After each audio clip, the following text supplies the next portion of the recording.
Bismillah. Mari kita mulai kuliah kita hari ini ya. Insya Allah materinya akan gampang setelah UTS ini ya. Justru jangan terlena dan manfaatkan materi yang gampang itu untuk panen nilai ya. Berikutnya kita ngomongin penyesuaian. Jadi kemarin sudah sampai jurnal penutup ya. Nah, terkait jurnal penyesuaian, pada dasarnya penyesuaian yang dibuat pada perusahaan akun yang dibuat pada akuntansi induk induk kantor pusat dan kantor cabang itu ya sama seperti di perusahaan-perusahaan biasa ya. Apa saja yang kita sesuaikan, yang basic. Jurnal penyesuaian itu poinnya apa saja? Ayo pelajaran kelas 1 tingkat 1. Aduh lupa. Akrual. Persediaan. Akrual. Terus apa lagi? Terus apa? Referral. Terus berikutnya yang terakhir adalah depresiasi. Nah, pada dasarnya jurnal penyesuaian pada akuntansi cabang ya itu sama seperti akuntansi yang lain, ada accrued, ada deferred, ada depresiasi. Masih sama seperti ini. Cuman ada hal tambahan ya, karena ada kekhususan yang menyangkut hubungan antara pusat dan cabang. Nah, teori dasarnya seperti ini. Ya, ketika kita ngomongin akun home office dan akun branch, dua akun ini jumlahnya harus sama. Ya, jumlahnya harus sama. Ya, jadi si induk ketika dia menjurnal branch, si kantor pusat ketika dia menjurnal branch, dia itu harus ngasih tahu cabang, dan sebaliknya branch ketika dia cabang ketika dia menjurnal home office, induknya itu harus tahu. Jadi prosesnya terjadi secara simultan dan mereka akunnya bisa sama. Nah, cuman ada beberapa kasus di mana informasi itu tidak tersampaikan sehingga nanti di akhir periode akan muncul perbedaan antara saldo home office dan saldo branch. Nah, ketika terjadi perbedaan tadi maka harus ditelusuri apa sih yang berbeda. Nah, contoh-contoh di mana saldo home office dan branch itu bisa berbeda itu ada sebagai berikut. Ya, contoh yang pertama. Jadi si pusat ya itu dia mendebit akun branch, tetapi branchnya tidak tahu sehingga dia tidak tidak mengkredit akun home office. Contohnya begini, misalnya si pusat dia ngirim barang sejumlah 3.000. Nah, barangnya udah jalan, ya, tetapi sampai akhir tahun ternyata barangnya belum nyampe, karena ngirimnya juga udah mepet akhir tahun ya. Nah, pada saat barangnya dikirim sama pusat, ya kan, si pusat itu kan dia akan menjurnal apa? Branch pada shipment to branch. Ya, dia akan menjurnal begini 3.000. Nah, tetapi ternyata kantor cabangnya nggak ngerti dia karena barangnya belum nyampe. Maka ketika dicocokkan nanti di akhir periode saldo home office dan branch kok nggak sama gitu kan? Ada selisih 3.000 nih gitu kan? Selisihnya dari mana gitu kan? Oh ini kemarin aku ngirim barang sudah nggak jurnal begini, kamu belum dijurnal tuh. Oh iya. Nah, maka di sini kantor cabang harus membuat penyesuaian apa? Shipment from home office pada home office. Bisa dipahami ya? Aduh. Bisa. Oke. Betul. Dari tadi ngomong kok ya capek juga mulutnya. Ya namanya kerja nggak boleh capek. Kerja apa yang nggak capek? Nggak ada tuh. Semua kerja ya capek. Terus berikutnya, saya mau ngomong apa ya? Tadi terselenting sebuah joke tapi lupa, nggak jadi aja ya. Akhirnya malah jadi delay. Berikutnya, si kantor pusat dia mengkredit akun branch, ya kan? Tetapi ternyata si kantor cabangnya dia tidak mendebit akun home office.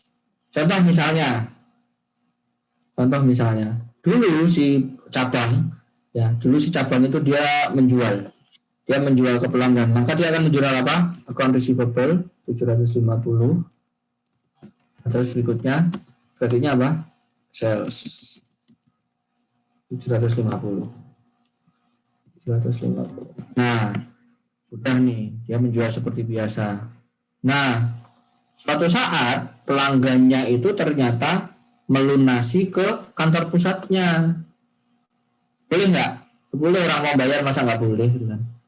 Paham ya? Maka si kantor pusat itu akan menjurnal cash 750 pada branch. Ya, karena ini piutangnya cabang, gitu kan. Maka akun receivable cabang itu berkurang. Karena akun receivable berkurang, berarti asetnya berkurang. Jadi saldo investasi saya berkurang. Paham ya? Branchnya menjadi berkurang. Cashnya bertambah. Nah, pusat menjurnal seperti ini. Sehingga branchnya di debit. Di kredit. Nah, tetapi kan kantor cabang itu nggak tahu. Sehingga ketika dicocokkan di akhir periode, loh, kok saldo home office sama branch kita lain gitu kan. Nah, setelah ditelusuri ketemu ini, oh dulu ada pelangganmu tuh melunasi di aku gitu kan. Makanya aku jual begini. Oh oke, gitu kan. Maka setelah mengetahui asal muasal permasalahan ini ya, si kantor cabang nanti itu harus menjurnal home office pada accounts receivable. AR dia harus dihapus ya kan, tetapi itu nanti akan mengurangi ekuitas dia, akan mengurangi saldo home office. Aduh, bisa dipahami ini? Bisa, Pak. Bisa, Pak. Oh, sebentar. Berikutnya, si kantor cabang nih, kalau tadi kan actionnya kan dari kantor pusat semua, sekarang kebalikannya. Si kantor cabang dia mendebit akun home office, tetapi pusatnya nggak tahu, sehingga akun brand sama home office-nya selanjutnya jadi lain. Misalnya, si cabang dia membeli peralatan nih, harganya 1.000. Nah karena dia nggak lapor si cabangnya, ya kan? Pas beli peralatan itu si cabang jurnalnya apa sih? Si cabang jurnalnya apa? Home Tahu pada office, apa? Pada cash ini kan? Dia jurnal begini dulu. Dia nggak ngasih notifikasi ke kantor pusat, sehingga kalau kantor pusat tidak menjurnal. Ini kan ada debit home office nih. Nah, kamu debit home office tapi nggak bilang ke aku, gitu kan? Ya sudah, gitu kan? Maka kantor pusat ketika mengetahui ternyata selisihnya berasal dari transaksi ini, dia harus menjurnal apa? Equipment pada branch.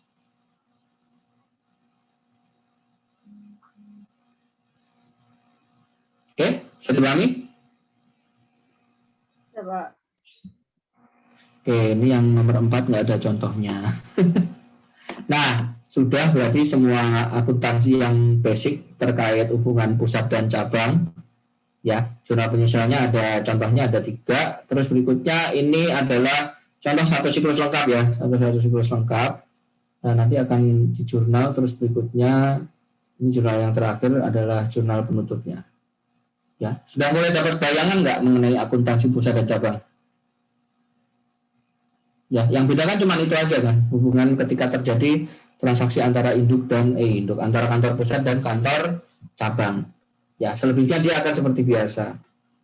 Begitu juga nanti akan sedikit perbedaan ketika membuat jurnal penutup ini. Ya, kantor pusat nanti juga harus mengakui adanya laba dari cabang. Oke, bisa dipahami teman-teman? Kemarin lihat ini nggak? Pas ngerjain PR-nya. Iya, Pak. Iya kan? Nah, insya Allah mudah dipahami kok, makanya saya nggak usah jelaskan. Nah, berikutnya ini adalah kasus-kasus khusus yang terjadi antara induk dan induk kantor pusat dan kantor cabang. Ada 3, ya itu kantor transfer antara kas transfer kas antar cabang. Jadi antara cabang itu ngasih kas, berikutnya transfer barang antar cabang, berikutnya yang ketiga itu adalah ketika si induk itu ketika ngirimin barang ternyata ada markup. Jadi si induknya ngasih markup. Itu kan ya. Itu contoh kasusnya. Nah, yang pertama adalah transfer kas antar cabang. Nah, sebelum kita membahas mengenai transfer kas antar cabang, nih saya akan menggambarkan hubungan antara kantor pusat dan kantor cabang dengan kantor cabang yang lain. Nah, ini kantor pusat, ini kantor cabang, ini kantor cabang, ini cabang 1 ya, ini cabang 1, ini cabang 2. Nah, hubungannya adalah hanya begini. Oke, jadi yang punya hubungan itu hanya kantor cabang dan kantor pusat. Tidak ada hubungan antar cabang. Jadi ketika cabang mentransfer cabang ini, dia tidak akan menjurnal branch yang lain. Paham ya? Jadi ketika ada transfer antar cabang, ya nanti yang mereka lakukan karena hubungan dasarnya begini ya. Jadi nanti ya akan dianggap sebagai transfer ke pusat. Misalnya cabang ngasih uang ke cabang 2 nih misalnya. Ya nanti dia tidak mencatat sebagai dia ngasih ke cabang 2, melainkan seolah-olah dia mencatat memberikan ke ke kantor pusat. Dan di sini ketika dia memperoleh sesuatu dari cabang 1, ya, dia tidak menganggap ini pembelian dari cabang 1, melainkan dia akan menganggap sebagai pembelian dari kantor pusat. Bisa dipahami ya? Jadi ketika menjurnal transaksi yang mereka lakukan ini, ya, mereka itu akan menjurnalnya seolah-olah hubungan mereka itu dengan kantor pusat. Bisa dipahami? Paham ya? Oke, contoh misalnya begini. Si cabang 1 disuruh sama kantor pusat ngasih uang 1.000 ke cabang 2. Nah, maka ketika ngasih uang, ini kan gini. Ini kantor pusat, ini kantor cabang. Kantor pusat ngomong ini, Bang 1 gitu kan. Kamu kasih uang ke kantor cabang 2. Oke, siap. Nah, dia ngasih 1.000 di sini. Ngasih 1.000, maka si cabang 1 itu akan menjurnal dia mengkredit cash. Nah, ini akan dianggap seperti ngasih ke kantor pusat, maka dia akan mendebit apa? Home office 1.000. Bisa dipahami?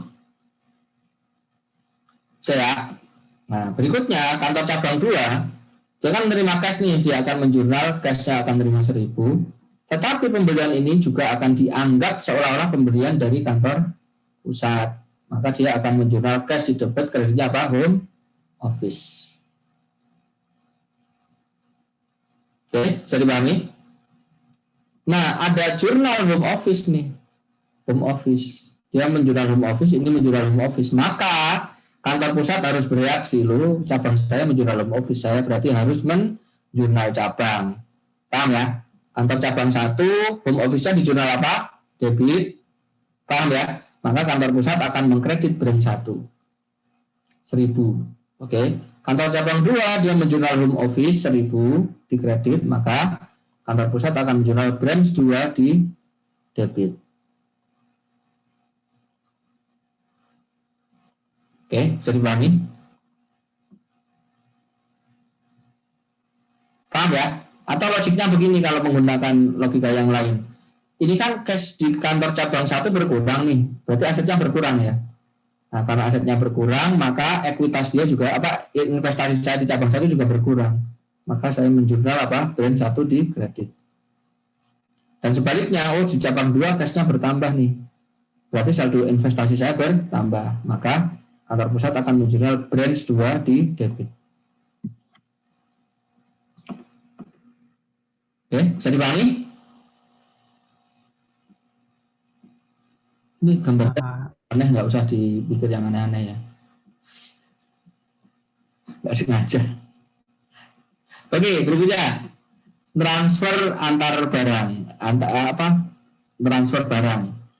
Oke, transfer barang. Contohnya begini, ini kantor pusat, ini kantor cabang. Nah, misalnya kok tahu-tahu dari sini. Misalnya nih kantor pusat kan ngirim barang ke cabang 1 nih.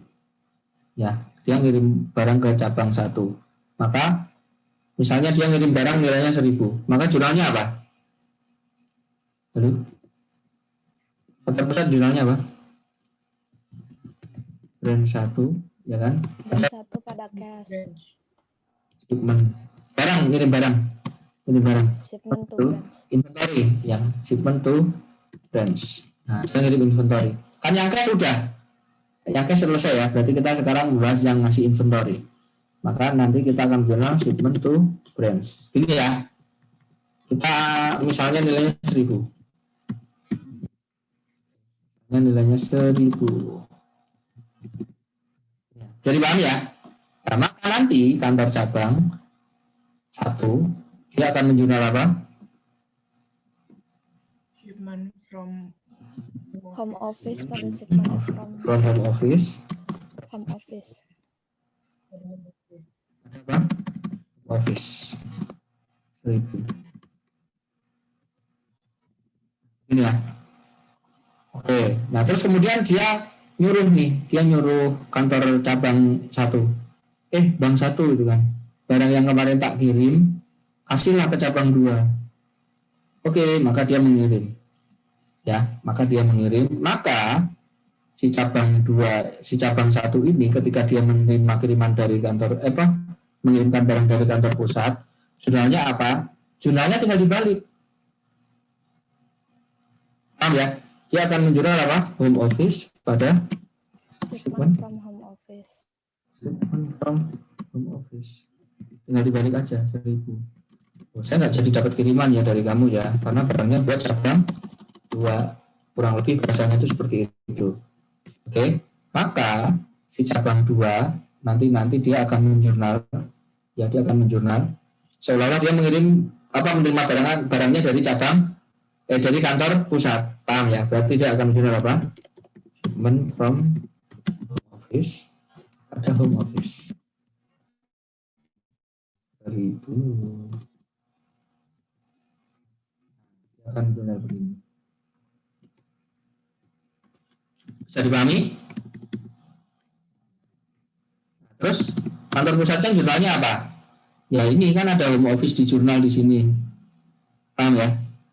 Ada home office ini di debit, ini home office di kredit. Oke. Maka dia akan menjurnal kantor pusatnya, ya, dia akan menjurnal apa?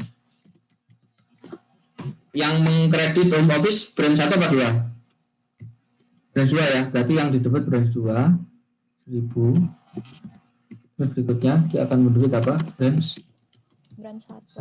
Nah, basicnya seperti ini. Oke.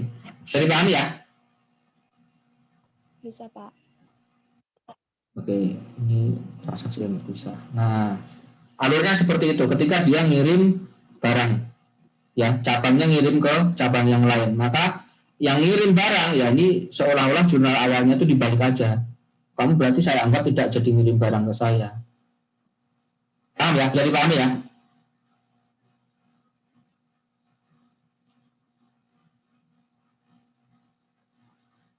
Halo? Paham, Pak. bisa Pak. Oke. Nah, kompleksitasnya itu akan muncul seperti ini. Ini yang basic seperti ini ya. Nah, berikutnya akan terjadi sedikit kompleksitas. Ya, yaitu ketika ada ongkos angkut yang dilibatkan. Paham ya? Nah, ketika ada ongkos angkut yang dilibatkan, ongkos angkut itu akan ditanggung oleh cabang yang menerima. Paham ya? Dia akan menerima akan ditanggung oleh cabang yang menerima. Contoh misalnya di sini. Ini di sini keluar ongkos angkutnya misalnya 50. Oke, ada ongkos angkut 50. Maka nanti di sini si kantor pusatnya akan menjurnal gimana?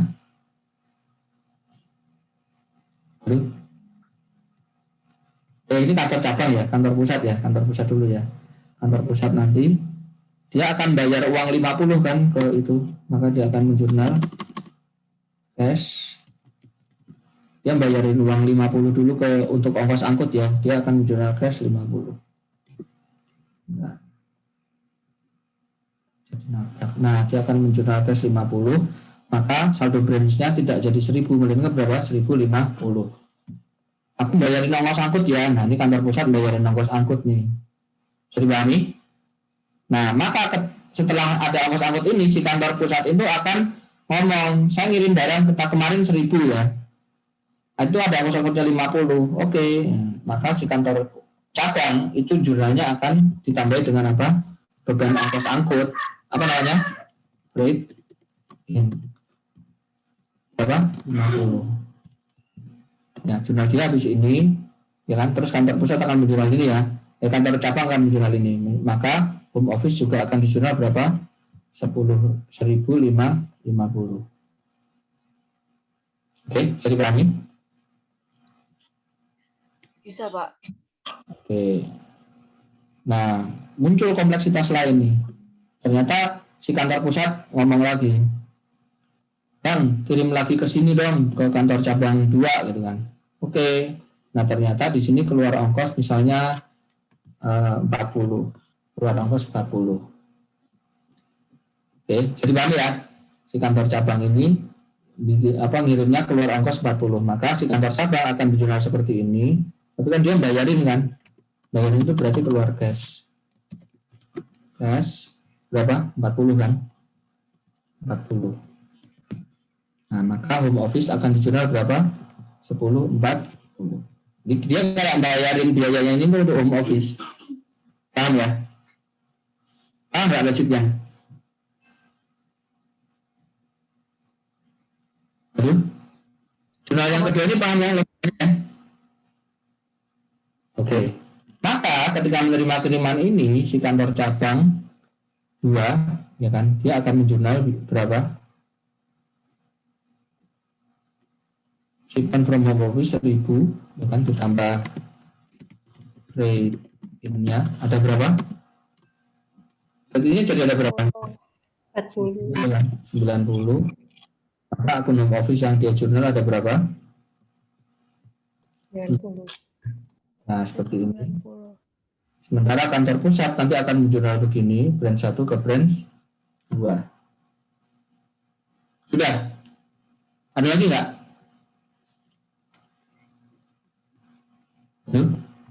Pak, izin bertanya. Sebentar. Oh, ya. Ini tadi 40 kan? Enggak, ini sorry, ini salah nih. Berarti ini jurnalnya ini kebalikannya ini kan? Ini 40, sorry 90 ini ya. Shipmentnya 1.000, cashnya 40. Yang balik freight in juga teman-teman, maaf kurang ini tadi. Berarti berapa yang dia balik? 50 ya. 50, maka home office yang dia jurnal berapa? 90. Nah, seperti ini. Makanya biar matching. Oke? Nah, terus ini dia akan menyesuaikan. Ini berarti home office-nya berapa?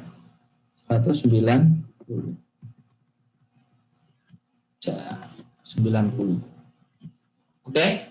Sudah ya? Nah, tadi ada yang mau nanya gimana? Nggak jadi, Pak. Itu tadi mau tanya back in. Ternyata di kredit. Sudah ya, tadi kurang. Ya, Pak. Nah, ini seandainya, ini jurnal ini kan dasarnya kan seperti ini kan. Nah, tetapi nanti akan muncul kompleksitas seperti ini teman-teman. Misalnya, seandainya kantor cabang ini, seandainya dia itu kantor pusat itu ngirim langsung ke sini, itu ongkos angkutnya bukan 90. Misalnya ongkos angkutnya 60 nih misalnya. Kira-kira kalian sebagai kantor cabang ini mau nggak ada biaya ekstra jadi 60, jadi 90? Loh, kenapa kamu ngirim ke kantor cabang dulu, baru ngirim ke saya? Kenapa nggak langsung? Kan saya jadi punya beban 90. Harusnya beban yang saya tanggung itu cuma 60. Paham nggak? Nah, akan kompleksitas seperti itu. Oke? Nah, karena muncul kompleksitas seperti itu, tentu saja kan kantor cabang ini tidak mau dong dia kena beban ekstra. Maka praktik yang umum adalah ketika terjadi pengiriman seperti ini, paham ya? Itu nanti kantor cabang ini dia itu nanti akan mengakui bebannya nggak 90, nggak sesuai realnya, paham ya? Tetapi dia akan hanya mengakui beban ini sebesar kebiasaannya. Biasanya berapa sih? Biasanya 60. Ya sudah, berarti nanti yang diakui sebagai beban adalah berapa? 60. Nah, terus 30-nya siapa? Nah, 30 tadi itu munculnya kan gara-gara kesalahan manajemen kan. Kenapa ngirim barang ke sini baru ke sini? Nah, untuk itu yang 30 tadi nanti akan diakui sebagai beban di kantor pusat. Oke, maka jurnalnya akan menjadi begini untuk mengatasi hal itu tadi ya. Jadi ini enggak 90, melainkan jadi 60. Oke. Nah, nanti si kantor pusatnya akan menjurnal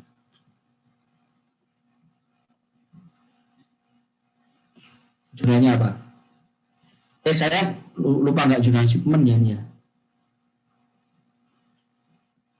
Ini jurnalnya kurang ya. Ini jurnalnya kurang. Shipmentnya belum saya balik tadi. Ya, jadi nanti jurnalnya kurang lebih seperti ini. Terus nanti ada biaya yang diakui nih. Tempatnya nggak muat. Langsung saya kasih contoh di bawah aja ya. Lihat contoh di bawah aja. Jadi intinya seperti ini teman-teman ya. Intinya adalah ketika ada inefisiensi gara-gara ngirim ini, maka biaya yang 30 ini nanti akan diakui oleh kantor pusat, sementara kantor yang ini, yang dikirim barang, dia akan mengakui beban kirim sebesar ongkos yang biasanya. Oke, nah nanti di bawah ada contoh ini. Oke, bisa dipahami ya logiknya yang awal ya. Oke, contohnya begini, misalnya begini. Ini jurnal ini cuman buat bayangan aja. Yang contoh bener yang di bawah. Misalnya kantor pusat dia ngirim ke kantor cabang 1 harganya 4.500 barangnya. Ongkos angkutnya 600. Nah, beberapa hari kemudian dia nyuruh di cabang 1 kirimkan barangnya ke cabang 2. Nah, akhirnya dia dikirim di barangnya. Ada ongkos angkut 450. Nah, tetapi umumnya ketika dia kantor pusat itu ngirim ke cabang 2, ongkosnya hanya ada berapa? 650. Maka inefisiensinya ada berapa? Ini totalnya ada berapa? 10.050 ya. Ini 650. Maka inefisiensinya ada berapa? 400.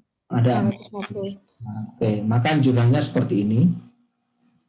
Pertama, ketika kantor pusat itu ngirim barang ke cabang 1, dia akan menjurnal apa? Brand 1, 510, shipment to brands. Terus berikutnya cash berapa? 600. Paham ini ya? Yang shipment pertama ini ya, ada ongkos kirimnya.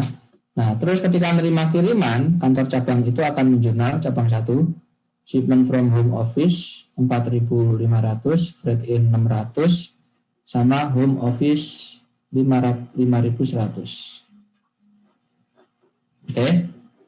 Bisa dipahami? Oke. Terus berikutnya kan dia disuruh ngirim barangnya ke kantor cabang 2. Maka dia akan menjurnal, ini dibalik semua, ya, shipment from home office-nya dibalik, ini 4.500, freight in-nya juga dibalikin 600. Paham ya? Tadi kan berarti 600 tinggal dibalik, tapi dia bayarin duluan tuh 450. Nah, 450 nanti akan digunakan untuk mengurangi akun home office. Maka akun home office itu akan dijurnal 5.550.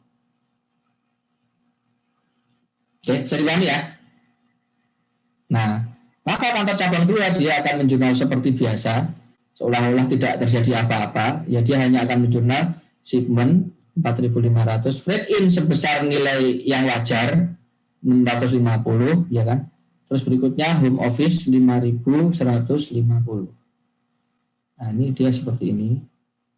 Oke. Nah, terkait transfer ini, kantor pusat nanti akan menjurnal shipment-nya ditutup. Oke. Shipment-nya digeser ya. Awalnya kan dia punya saldo shipment tuh brand 1 kan di jurnal ini kan. Shipment tuh brand 1 kan. Nah, shipment tuh brand 1 ditutup, diganti. Ini enggak jadi brand 1. Barangnya menjadi shipment tuh brand 2. Tadi kurang jurnal saya. Paham ya? Shipment-nya digeser dulu. Oke ya? Halo? Nah, terus berikutnya di jurnal ini kan kantor cabang 1 mendebit home office-nya berapa? 5.500. Paham ya? Kantor cabang 2 mendebit berapa? 5.150. Nah, maka yang didebit saldo branch itu adalah branch 2 sebesar 5.150 sama dengan ini. Paham ya? Sementara brand 1 akan dikredit ini sama dengan ini yang dilakukan sama kantor cabang 1. Nah, ada selisih sebesar 400. Itu akan dijurnal di excess paid on interbranch transfer. Ini inefisiensinya akan dipertanggungjawabkan sebagai biaya kantor pusat.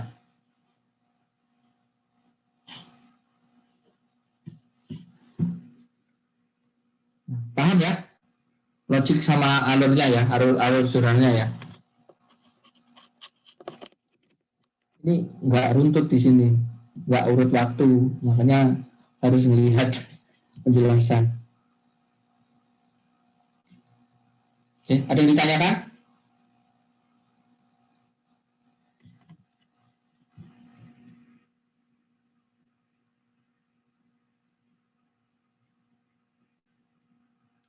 Halo, jelas semua teman-teman?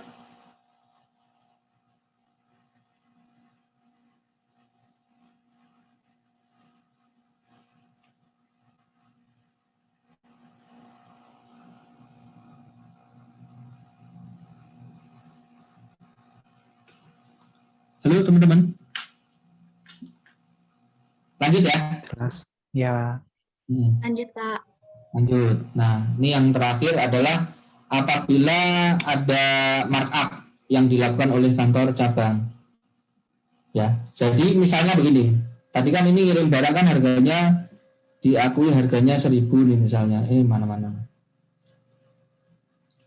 Ya, ini si kantor pusat ngirim ke cabang. Ini dia ngirim ke cabang nih. Ini harganya barangnya 1.000. Kosnya sebenarnya 1.000. Tetapi si kantor pusatnya ngomongnya lain. Kamu tak kirimin barang ya, barangnya harganya 1.200 misalnya. Oke gitu kan. Nah, maka si kantor cabang ngertinya barangnya tadi harganya berapa? 1.200. Padahal aslinya berapa? 1.000. Boleh nggak? Ya boleh, suka-suka kantor pusat bikin kebijakan kan. Kan ya akan ada markup. Nah, kenapa kok kantor pusat itu melakukan markup? Kenapa dia melakukan markup? Ini alasannya. Ya, alasannya dia untuk menutupi ya kan laba cabang dari para pegawai cabangnya. Ya. Nah, kalau dia dikirim barang tadi harganya 1.000, ya kan 1.000, tetapi dia ngakunya 1.200. Efeknya apa? Efeknya gross profit cabang jadi menurut cabang, dia kan punya catatan nih, saya barangnya harganya 1.200 nih. Nah, efeknya adalah gross profitnya jadi semakin kecil kan. Cabang merasa gross profitnya semakin kecil. Nah, kalau dia merasa gross profitnya kecil, maka dia harus menekan biaya-biaya yang lain, biar dia tetap untung. Tahu ya? Jadi tujuannya itu, untuk menambahkan efisiensi pada kantor cabang. Karena dia ngertinya gross profit saya kecil nih, gitu kan. Dia kan maunya kan untung kan. Paham ya? Jadi si kantor pusat itu niatnya untuk menyembunyikan keuntungan cabangnya. Oke? Paham ya? Nah, itu alasannya kenapa kok ada markup. Contoh kasusnya seperti ini. Contoh kasus. Misalnya si kantor pusat dia ada barang nih, harga perolehnya 10.000. Nah, terus dikirim ke kantor cabang, dia ngasih markup 20%. Maka si kantor pusat dia akan menjurnal shipment to branch-nya 10.000, ya kan? Kan yang ngerti kan kantor pusat kan, pokoknya shipment-nya 10.000. Unrealized-nya 2.000. Jadi yang 2.000 akan dijurnal sebagai unrealized intercompany inventory profit. Nah, dia akan menjurnal brand 12.000. Nah, dia ngasih tahu ke cabangnya, Bang, ini harga barangnya 12.000 ya. Oke, gitu kan. Maka si cabang ketika menerima barang akan menjurnal shipment from home office pada home office 12.000.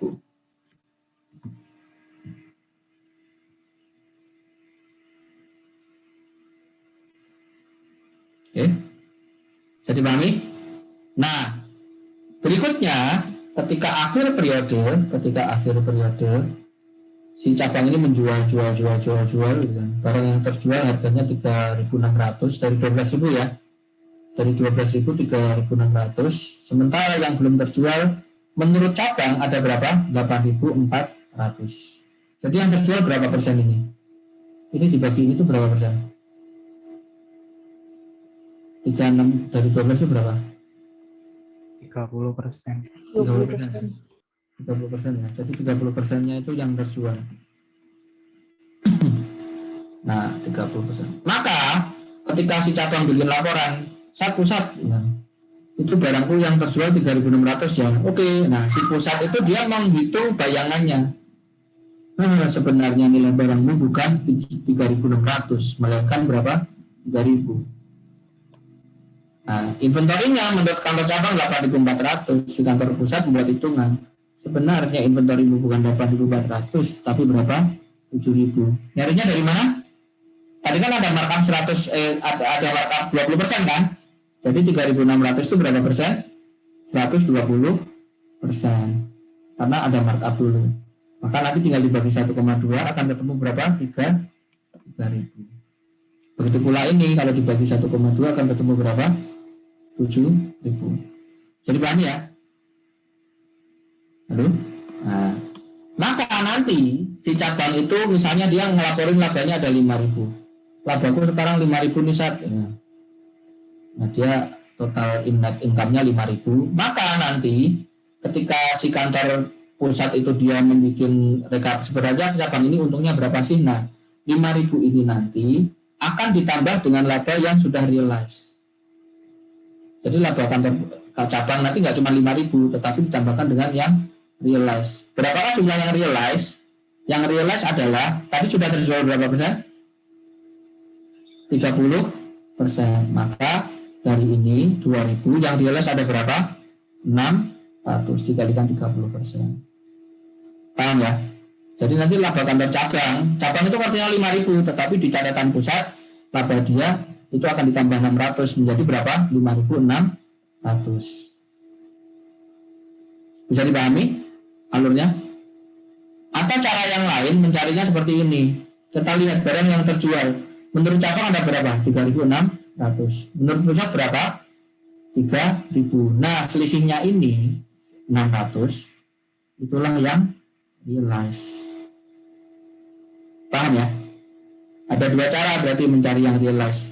Bisa pakai persentase ini dikalikan saldo unrealized atau dari selisih COGS menurut cabang dan menurut pusat. Oke, maka nanti penjurnalan di jurnal penutup akan menjadi seperti ini. Kan kantor cabang kan ngertinya net income-nya 5.000 kan? Maka dia akan menjurnal income summary 5.000 pada home office 5.000 di jurnal penutup. Oke. Kantor pusat akan menjurnal kebalikannya, branch 5.000 pada branch income 5.000. Nah, terus kemudian di jurnal penutup berikutnya dia akan menambahkan labanya ini, branch ini tadi. Dia akan menambahkan branch income 500, yang dikredit, yang didebit adalah unrealized intercompany profit 600. Cara hitungnya ini tadi ya, cara hitungnya 600 ya. Oke, maka sekarang laba cabang menjadi berapa? 5.600. Jadi nanti ketika ditutup di jurnal di income summary di jurnal penutup, dia akan menutup branch income-nya di debit 5.600 pada income summary 5.600. Oke, bisa dipahami ya. Nah, terus hati-hati, misalnya kantor barang yang di cabang itu ada dua jenis ya, ada yang diterima dari kantor pusat dan ada yang dia beli sendiri.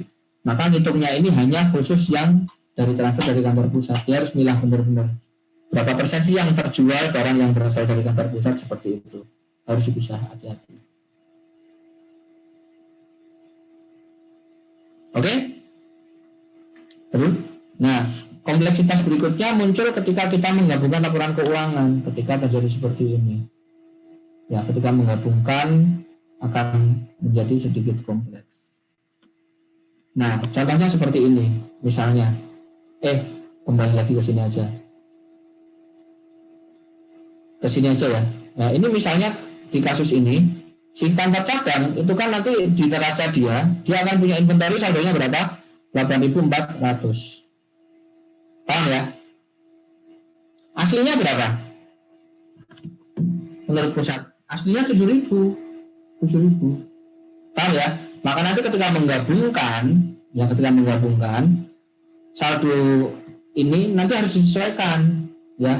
Kita tidak tambahkan dengan saldonya kantor cabang, kita tambahkan berapa? 8.400, melainkan yang kita tambahkan berapa? 7.000. Atau kalau mau pakai rumus berarti nanti saldonya kantor cabang ini berapa? 8.000, terus nanti dikurangi dulu dengan saldo unrealized Yang realize berapa tadi? 6.000 ya. Tadi kan 6.000 nih dari 2.000. Berarti yang unrealized ada berapa? 1.400. Nah, kita kurang dulu dengan 1.400, baru kita tambahkan dengan apa? Inventory kantor pusat. Itu ya, caranya ada bermacam-macam ya. Oke, contoh prakteknya seperti ini. Misalnya ini, kantor pusat dia punya inventory berapa? 100. Kantor cabang punya inventory berapa? 45.000. Nah, tetapi ada transfer, ada markup ketika si pusat melakukan transfer. Taunya dari mana? Taunya dari sini. Dia masih punya akun unrealized intercompany profit. Nah, berarti ada transfer yang ada markup. Oke, saldonya sekarang berapa? 5.000. Nah, dari sini dengan mudah bisa kita ketahui. Kan cabang ini melaporkan margin inventory-nya 45. Maka sesuai cost itu berapa? Kalau sesuai cost berarti berapa? 45 dikurang 5.000. Berarti hanya berapa? Hanya sebesar 40.000. Jadi ketika mereka menggabungkan neracanya itu akan menjadi 100 dikurangi ditambah 45 dikurangi 5.000. Menjadi berapa? 140. Jadi nggak 145 yang muncul di neraca gabungan.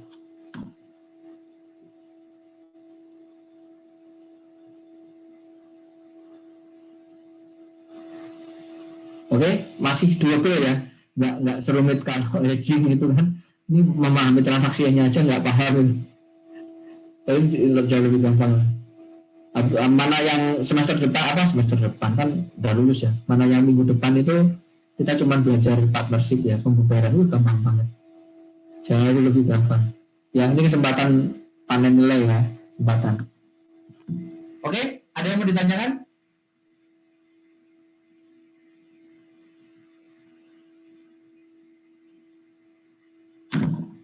Tidak ada. Nah, kalau tidak ada berarti cukup sekian untuk sesi online-nya. Habis ini berarti ada latihan mandiri. Nah, nanti kalau ada mau yang dibahas bilang ya. Nanti kita bahas soalnya. Oke, selama ini kalian diem aja sih, nggak mau Pak bahas soal ini, nggak ada ya sudah. Sesuai permintaan. Pak, Ya.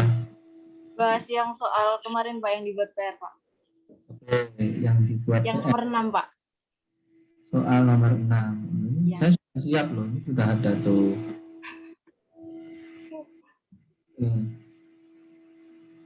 Saya tuh sudah siap kalian tanya-tanya. Makanya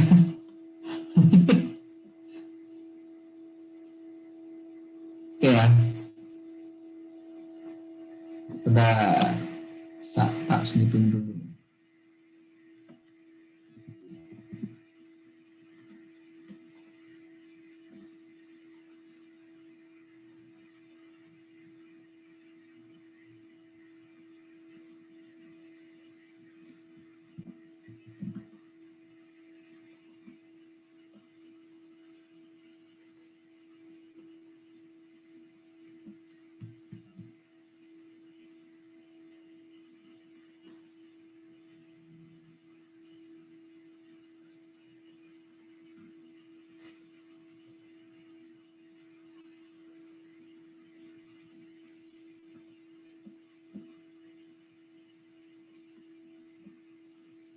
Oke, mari kita bahas.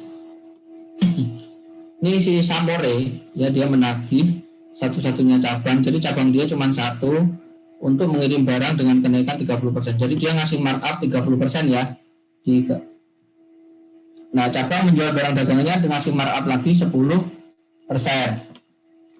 Nah, tak lama setelah penutupan bisnis 2008, beberapa barang dagangan dihancurkan. Kok dihancurkan oleh Tuhan? Dia hancur oleh kebakaran. Oke, informasinya sebagai berikut. Saldo persediaan awal menurut pada harga waktu dari pusat ya. Berarti kita lihat bagian inventory 1 Januari ada berapa? 15.000 ya, 15.000. Terus kemudian dia juga punya ending inventory, ending yang tidak rusak ya, ending setelah kebakaran berapa? 7.000. 150, Pak. 150. Terus berikutnya ada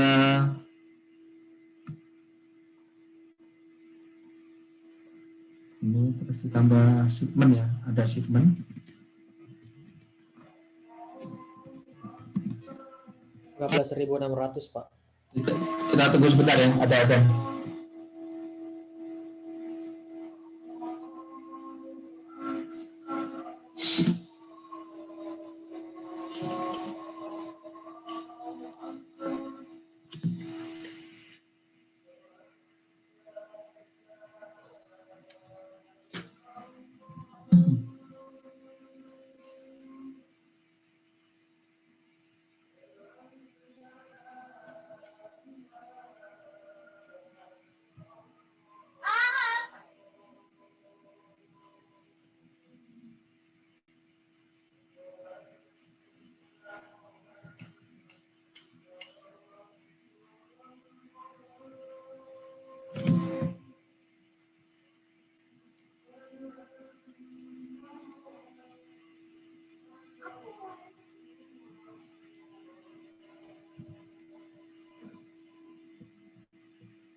Teriak-teriak. Ya.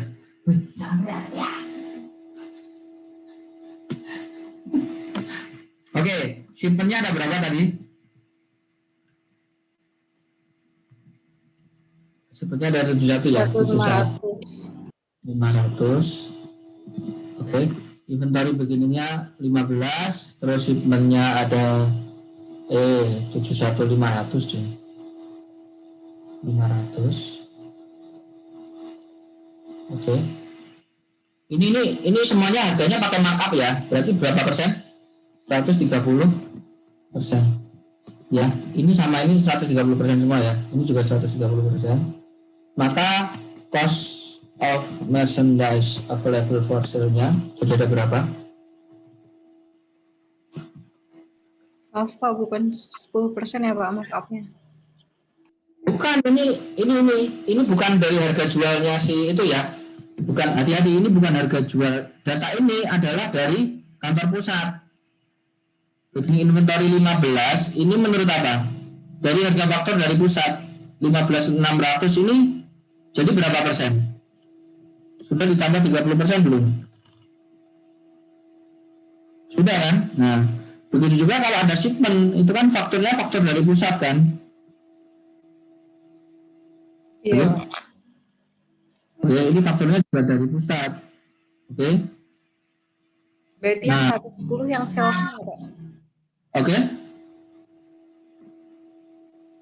Yang 110 yang mana? Halo. Maksudnya gimana? Nggak dengar tadi. Yang ini Pak, yang penjualan baru nanti pakai 110 Pak. Jualan ya. Nah, berikutnya kita hitung dulu ya, cost of merchandise ini yang masih 130%. Jadinya ada berapa? Ada ini 8700. Ini berapa? 130% ya. Logik ya, bisa dipahami logiknya. Nah, terus berikutnya dikurangi dengan sales. Oke. Salesnya ada berapa? 51.840, Pak. 51. Mana? Mana sih? 51.840. Ya, kok persen dia ngapain ikut-ikutan pakai persen? 51.840.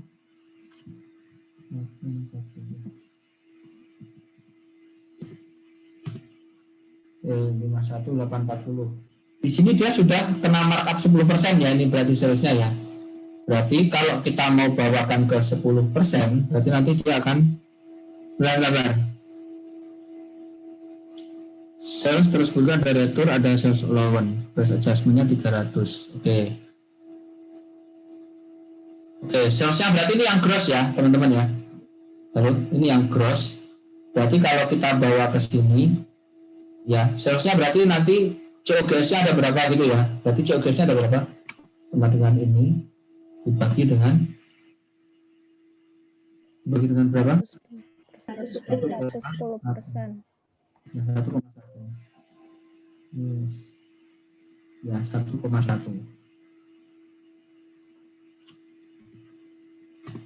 Nah, jadi 47127. Paham ya? Ini COGS-nya dia. Ini berarti setara dengan ini kan? Pakai markup 130 kan? Ini loh, paham ya?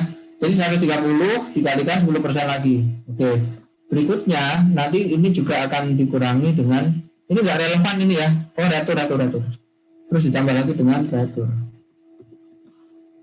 Returnya ada berapa? 3220. 3220. Oke. Nah. 3220. Oke. Itu kan seharga jual kan? Berarti nanti kita bagi lagi dengan 1,1. Oke, 2927. Oke. Maka total pengurangan barangnya itu akan menjadi berapa? Ya, total pengurangannya net sales ya. Net sales-nya pakai COGS ya, atau COGS. Masih ada sales allowance, Pak. Sales allowance itu dia tidak mempengaruhi barang, cuma mempengaruhi harga. Makanya saya tidak pakai itu. Ketika ada allowance, barangnya dikembalikan atau enggak? Enggak. Paham ya? Jadi enggak dihitung, enggak apa-apa. Oke.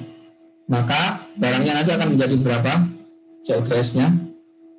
Barang yang dijual.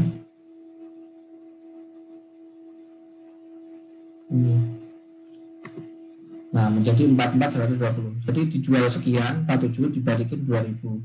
Jadi berapa? 44.200. Oke, awalnya 87 dijual 44. Ini sekali lagi masih pakai berapa? 130%.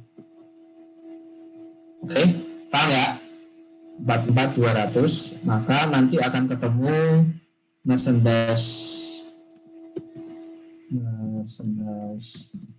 inventory ya, 28 Januari. Berapa saldonya? Sama dengan ini kurang ini 42.900, tapi dengan bobot berapa? 130% juga. Yang ditanya apa?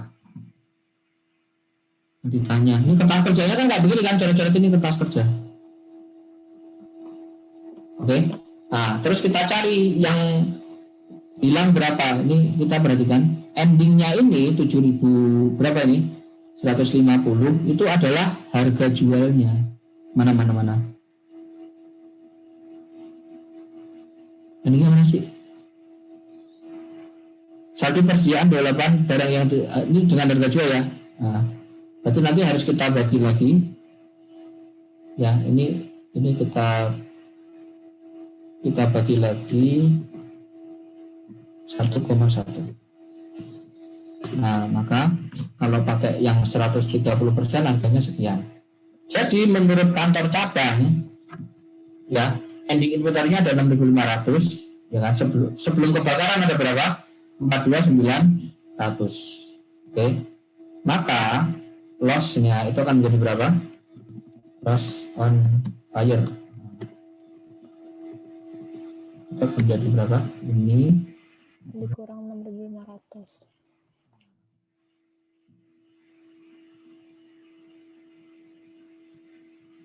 ya, bisa dipahami ya.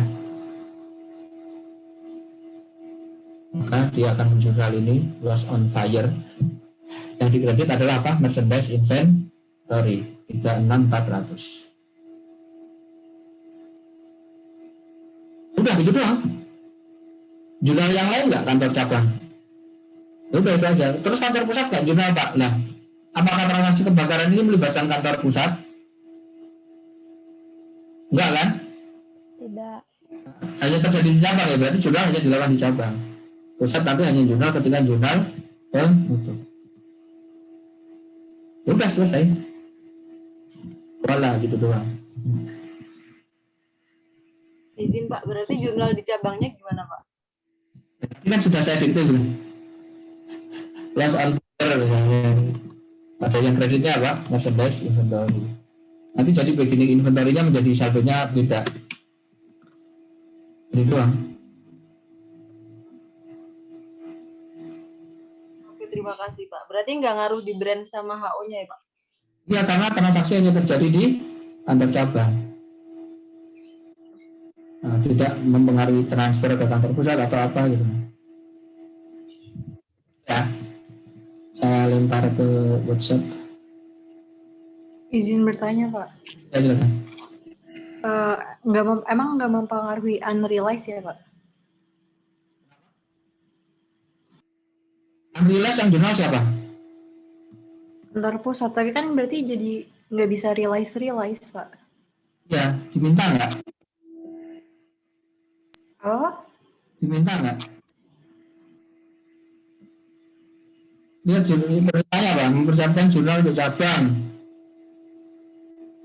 Nggak diminta. Ya, dalam Iya. kalau nggak diminta jangan dikerjain, buang-buang waktu. Nggak diminta. Nggak lagian ini kan juga ngasihnya kan sebelum kalian ngerti konsep pusat apa namanya markup tadi itu kan. Itu memang belum waktunya ngerjain itu.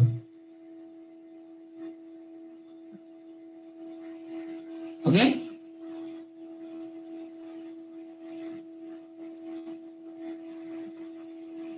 Ada lagi?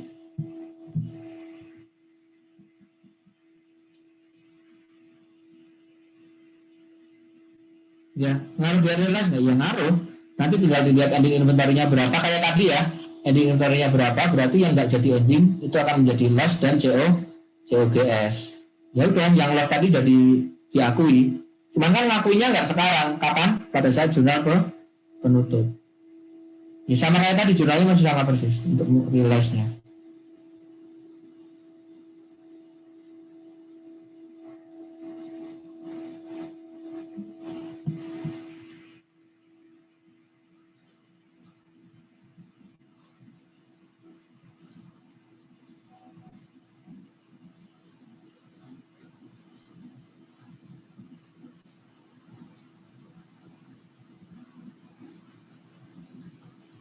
Oke, sudah ya?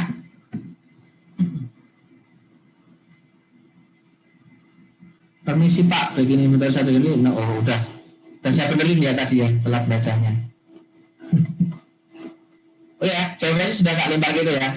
Kalau tidak ada yang ditanyakan lagi, berarti kita waktunya latihan ya. Nanti saya share di grup. Sebelum itu, marilah kita nyalakan kamera. Kamera akan dipotret pada gambar. Diambil pada 1, 2, 3. Oke. Ruangan sebelah. 1, 2, 3. Oke. cukup sekian untuk sesi Zoom-nya ya teman-teman. Habis ini kita sesi latihan. Tetap semangat ya teman-teman. Ciao. Saya tutup ya.